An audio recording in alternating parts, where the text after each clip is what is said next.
As the Iran war escalates, the US is now pressing Israel to hold back from striking Iranian energy sites at all.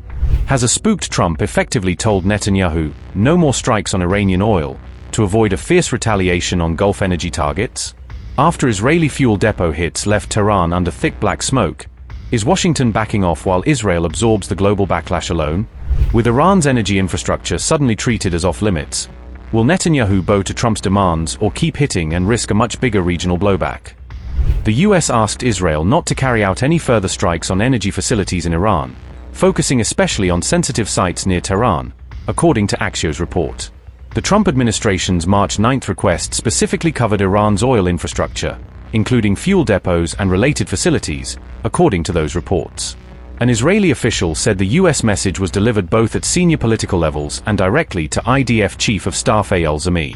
Another Israeli official said Washington told Israel to give advance notification before carrying out any future strikes on Iranian oil facilities. This is reportedly the first time during the current campaign that the US has effectively reigned in Israel since their joint attacks on Iran began on February 28. The shift in tone came after Israeli strikes on March 9 set fuel depots ablaze, blanketing Tehran in toxic black smoke and suspected acid rain. The World Health Organization has warned that repeated attacks on oil facilities can pose serious health risks to nearby residents due to pollution and contaminated air. Why is US trying to limit Israeli attacks on Iran's energy infra? Reason number 1. Strikes harm the Iranian public, a large portion of which opposes the regime. Reason number 2. Trump aims to cooperate with Iran's oil sector after the war, similar to the approach he has taken with Venezuela. Reason number 3. The strikes could trigger massive Iranian retaliatory attacks on energy infrastructure across Gulf states. At least 4 major oil facilities in and around Tehran have been hit since the conflict started, according to Axios. Earlier in the war, Iran launched attacks on Gulf energy facilities, but those strikes did not cause significant structural damage or long-term disruption, according to initial assessments. US officials are also concerned that fresh strikes on Iranian oil infrastructure could push global energy prices even higher at a time of already tight markets. Trump views large-scale strikes on Iran's energy infrastructure as a doomsday option that should be used only under extreme circumstances, a US official told Axios. According to reports, such an option would be held in reserve and considered only if Iran first launched serious attacks on Gulf oil facilities. On March 9th, Trump warned that Iran would be hit 20 times harder if it tried to harm global oil supplies or disrupt shipments through key choke points like the Strait of Hormuz. He added that in such a scenario, the US would make it virtually impossible for Iran to be rebuilt as a functioning nation again, through overwhelming and sustained strikes.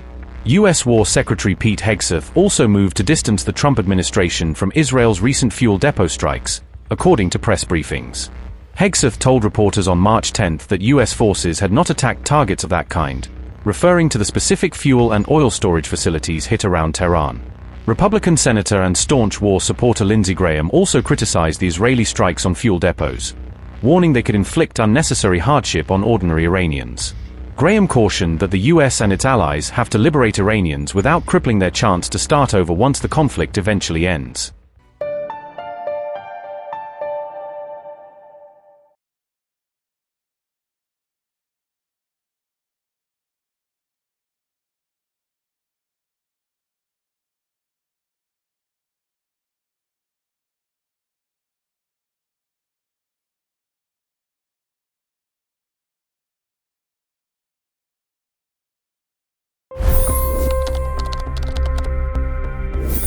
$25 crore गरीब गरीबी को परास्त करके बाहर निकले।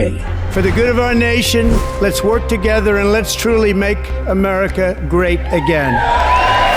The fastest news breaks. Requested PM saying that look, you will have to speak to Putin and to Zelensky. The biggest news makers. The relationship with India is probably the most important bilateral relationship the US will have for the rest of this century. The capital delivered quite an election result today. Expert analysis. The million-dollar question today is how to stop this dance of death. Ground reports. I'm standing at the crossroad of the Kumbh Mela. Behind me are more than 100 entry ghats. Long-form interviews. Exclusionary politics is reflected in Manipur case as well. You don't bother because this is a small state. Deep dive into burning issues. It's often said DRC could be the richest country in the whole world. It's because of what sits underneath. Why exactly did the US topple the Sheikh Hasina government? HT videos. We don't just break news, we break it down.